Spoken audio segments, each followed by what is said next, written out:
سفر ہے نا یہ بڑا امپورٹنٹ ہے پاکستان کے فیوچر کے لیے. سو اس لیے ہم خاص طور پہ داد دیتے ہیں اپنے سپریم کورٹ پہ کہ جب واضح ہم نے اپنی گورنمنٹس قربان کی آئین کو دیکھتے ہوئے وکیلوں کے ساتھ پہلے بیٹھے. وکیلوں نے ہمیں شور کیا کہ 90 دن سے آگے جا ہی نہیں سکتا. پھر ہم نے اپنی حکومتیں قربان کی. تو اس لیے تو نہیں قربان کی تھی کہ یہ سارے اپنے یہ محسن نقوی جیسے لوگوں کو اوپر بٹھا کے اور سارے ہمارے مخالف اور بیوروکریٹس اور پولیس والوں کو اوپر ہمارے بٹھا کے اور ہمارے اوپر انتقامی کارروائی شروع کر دیں. اور یہ یہاں بھی اور پختونخوا میں بھی ہم نے تو اس لیے کیا تھا کہ ہم نے کہا کیئر ٹیکر آئے گا اور اس کے بعد 90 دن میں الیکشن ہوگی. تو یہ اس سے پیچھے ہٹ رہے تھے. اور یہ بھی کہ اتنا آگے نکل گیا یہ بھی صاف آئین کی خلاف ورزی ہے ابھی بھی, کیونکہ یہ ظاہر ہے یہ وہ جو 90 دن کے بیچ میں نہیں ہو سکتا کیونکہ انہوں نے اتنا ڈیلے کر دیا. تو اپنی عدلیہ کو پہلے تو میں خراج تحسین پیش کرتا ہوں اور یہ اپنے ملک کے لیے بھی یہ بڑی خوشائن چیز ہے. دوسرے جو ماشاءاللہ ہماری سب سے بڑی پارٹی ہے پاکستان میں اپنی جوڈیشری کو یہ آج اعتماد دلوانا چاہتا ہوں کہ قوم ان کے ساتھ کھڑی ہے.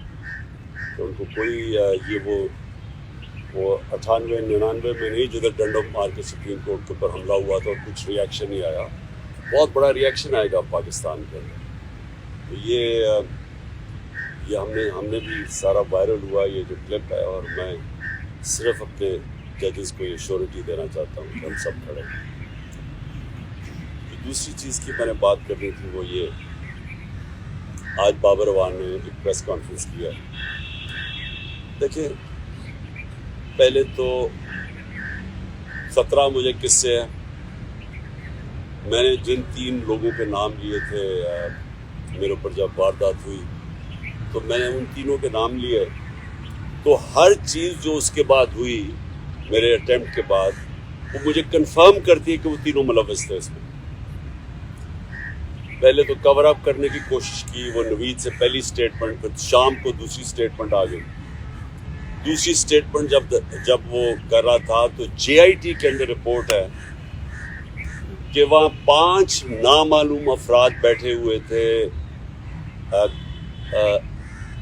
کاؤنٹر ٹیررزم کی. جب اس کو پہلے تو نوید کو یہ DPO گجرات نے اس کی سٹیٹمنٹ کر کے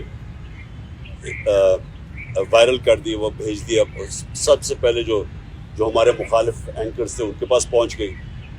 اس کے بعد اس کو اٹھا کے لے کے گئے کاؤنٹر ٹیررزم ڈپارٹمنٹ میں.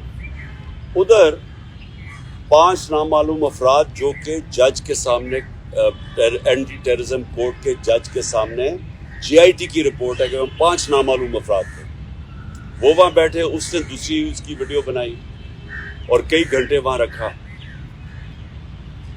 اور پھر جب JIT نے ان دونوں کو وہ جو SSP تھا CTT کا اس کو جب بلایا اور یہ جو DPO گجرات کو بلایا, انہوں نے ریفیوز کر دیا آنے کو. پنجاب کی CTT تھی تو کون طاقتور تھا جو ان کے پیچھے کھڑا تھا کہ انہوں نے ہماری گورنمنٹ ہوتے ہوئے منع کر دیا. پھر اس کے بعد جو JIT کو سیبوٹاج کرنے کی کوشش کی, 4 لوگوں نے اپنے بیان بدلے JIT کے لوگوں نے. ان کے بعد اس کے اوپر پروسیکیوٹر جنرل نے ان کے اوپر تفتیش کی. اس نے کہا کہ ان کے اوپر ایکشن لینا چاہیے. انہوں نے سیبوٹاج کرنے کی کوشش کی ہے.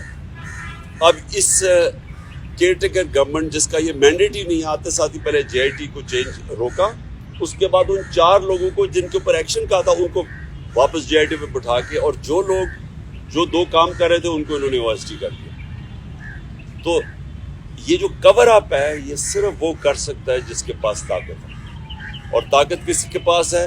ڈرٹی ہیری کے پاس طاقت ہے, رانا ثناء اللہ کے پاس طاقت ہے, اور شہباز شریف. یہ جو تینوں میں نے نامنیٹ کیے.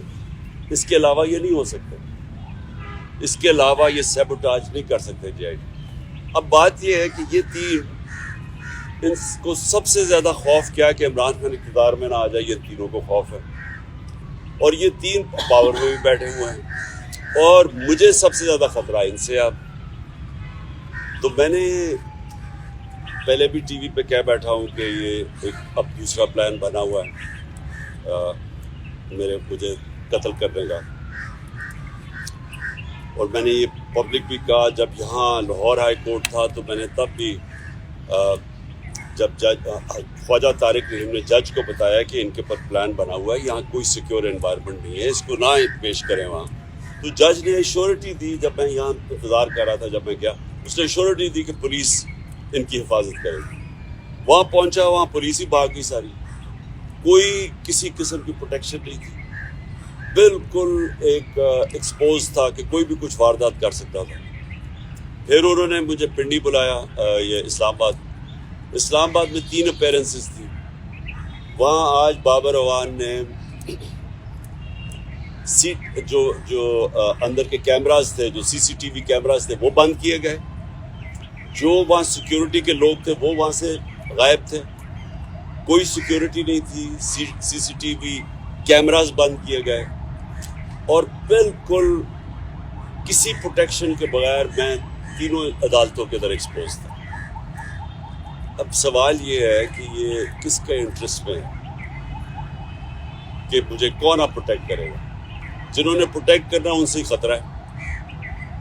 تو عدالت سے ہم اب کوشش کریں گے, سپریم کورٹ کے چیف جسٹس کو بھی میں اب لکھوں گا اپنے وکیلوں سے, ہائی کورٹ کے بھی چیف جسٹس کو, کہ یہ آپ ہماری باری تو جب نواز شریف فیک بیماری ہوئی تھی اس کو, کیونکہ اب تو پتہ چل گیا نا کہ جنرل بیماری نہیں تھی, تو ہمیں ایک جج صاحب نے, میں پرائم منسٹر تھا, انہوں نے کہا کہ اگر اس کو کچھ ہو گیا تو ہم ذمہ دار ہیں.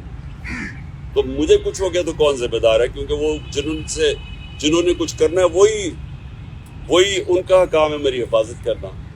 اور دوسری چیز کہ جو نوید جس نے میرے پر قاتلانہ حملہ کیا تھا, اب اس کو عدالت میں نہیں پیش کیا جاتا, اس کی جیل کے اندر اس سے بات چیت کی جاتی ہے کیونکہ اس کی جان کو خطرہ ہے.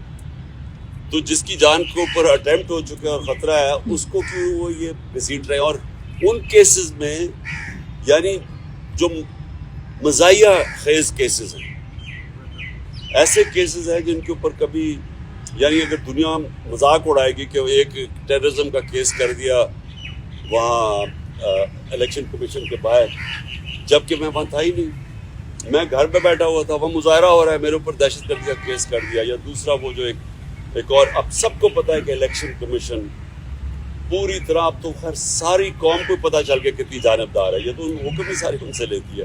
اس نے کیسز کیا فورن فنڈنگ کا, وہ بھی کوئی کیس نہیں ہے, اب وہ چینج ہو گیا پروہیبٹیو فنڈنگ کا. اور دوسرا یہ ہے یہ توشہ خانہ کا کیس, وہ بھی میں اب سب کے سامنے کہ جس وقت وہ دونوں کیسز عدالت میں گئی اوور ٹرن ہو جائیں گے کیونکہ کیسز ہی نہیں ہیں, تو ان کے اوپر مجھے بلایا جا رہا ہے اور میری جان کو اگست کر رہا ہے. تو اس کے اوپر ہم انشاءاللہ اپنے وکیلوں کے ساتھ بیٹھ کے اپروچ کریں گے سپریم کورٹ.